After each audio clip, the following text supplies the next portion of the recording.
ಉಚ್ಚ ನ್ಯಾಯಾಲಯದಲ್ಲಿ ಎಲ್ಲಿ ಸಿಟಿ ಅವರು ಬರ್ತಾ ಇದ್ದಾರೆ ಅಲ್ಲಿಂದಲ್ಲಿ ಬಿಡುಗಡೆ ಮಾಡಬೇಕಂತ ಹೇಳಿ ನ್ಯಾಯಾಲಯದಲ್ಲಿ ಆದೇಶ ಆಗಿದೆ. ಸರ್ಕಾರಕ್ಕೆ ಕಪಾಳ ಮೋಕ್ಷ ಆಗಿದೆ, ಮರ್ಮಾಘಾತ ಆಗಿದೆ. ಒಬ್ಬ ಹಿಂದೂ ಹೋರಾಟಗಾರನ್ನ ಬಂಧಿಸಿ ಅನಗತ್ಯವಾಗಿ ಬಂಧಿಸಿ ಇಡೀ ರಾತ್ರಿ ಅವ್ರಿಗೆ ಕಿರುಕುಳ ಕೊಟ್ಟರು. ಅದರ ಪ್ರತಿಫಲ ಇಡೀ ರಾಜ್ಯದಲ್ಲಿ ಭಾರತೀಯ ಜನತಾ ಪಾರ್ಟಿ ಕಾರ್ಯಕರ್ತರ ಮುಖಂಡರಷ್ಟೇ ಅಲ್ಲ, ಸಾರ್ವಜನಿಕ ಬಂಧುಗಳು ಸರ್ಕಾರಕ್ಕೆ ಚೀಮಾರಿ ಆಗ್ತಿದ್ದಾರೆ.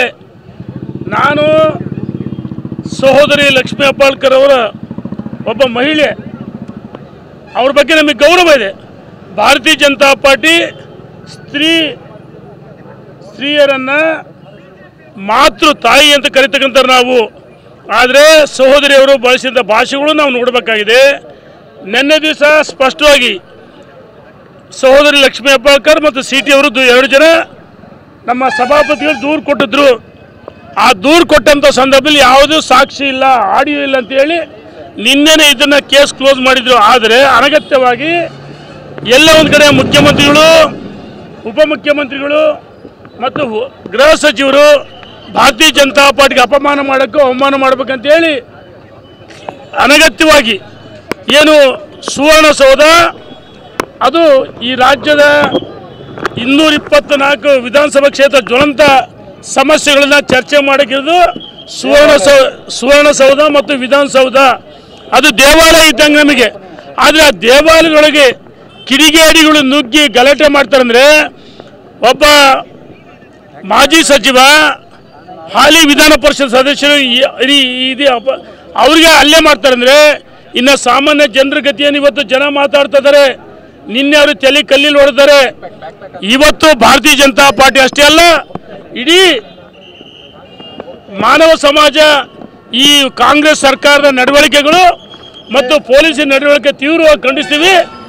ಇವತ್ತೇನು ಅನಗತ್ಯವಾಗಿ ಬಂಧಿಸಿ ಅವ್ರು ಕಿರುಕುಳ ಕೊಟ್ಟು ಹೈಕೋರ್ಟಿಗೆ ಕರ್ಕೊಂಡು ಹೊಂಟಿದ್ರು ಜನಪ್ರತಿನಿಧಿ ನ್ಯಾಯಾಲಯಕ್ಕೆ. ಆದರೆ ಉಚ್ಚ ನ್ಯಾಯಾಲಯದ ತೀರ್ಪನ್ನು ನಾವು ಸ್ವಾಗತಿಸಿದ್ದೀವಿ. ಇವತ್ತು ಸತ್ಯಮೇವ ಜಯತೆ. ಕಾಂಗ್ರೆಸ್ ಅನಗತ್ಯವಾಗಿ ಗುಂಡಾ ಸಾಮ್ರಾಜ್ಯ ಆಗಿದೆ. ಇವತ್ತು ಕರ್ನಾಟಕದಲ್ಲಿ ಕಾಂಗ್ರೆಸ್ ಸರ್ಕಾರ ಇಲ್ಲ, ಭಯೋತ್ಪಾದಕರ ಸರ್ಕಾರ, ಗುಂಡಾ ಸರ್ಕಾರ. ನಾವು ಕೇಳಕ್ಕೆ ಇಚ್ಛೆ ಪಡ್ತೀನಿ, ಪಾಕಿಸ್ತಾನ್ ಜಿಂದಾಬಾದ್ ಅಂತ ವಿಧಾನಸೌಧದಲ್ಲಿ ಕೂಗಿದಾಗ ಅವ್ರನ್ನ ಯಾಕೆ ತಕ್ಷಣ ಬಂಧಿಸಲಿಲ್ಲ? FSL ರಿಪೋರ್ಟ್ ಬರ್ಬೇಕಂತ ಹೇಳಿದ್ರಿ. FSL ರಿಪೋರ್ಟ್ ಬಂದಿದ್ರಾ? ಯಾರನ್ನು ಬಂದಿದ್ರಿ? DK ಶಿವಕುಮಾರ್ ಅವರು ಕುಕ್ಕರ್ನ ಸ್ಫೋಟ ಮಾಡಿದ ಬ್ರದರ್ಸ್ ಅಂತ ಹೇಳ್ತಾರೆ.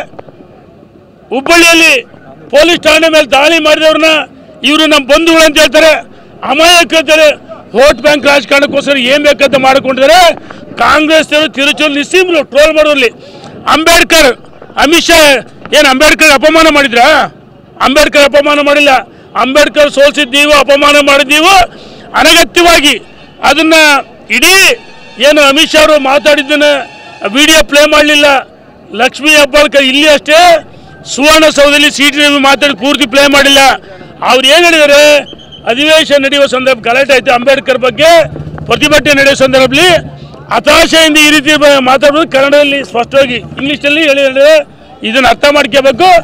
ಸುಳ್ಳು ಯಾವತ್ತು 100 ಸುಳ್ಳು ಹೇಳಿದ್ರು ಅದು ಸತ್ಯ ಯಾವತ್ತೂ ಆಗಲ್ಲ. ಸುಳ್ಳು ಸಾಬೀತಾಗಿದೆ. ಸತ್ಯಮೇವ ಜಯತೆ. ಧನ್ಯವಾದಗಳು.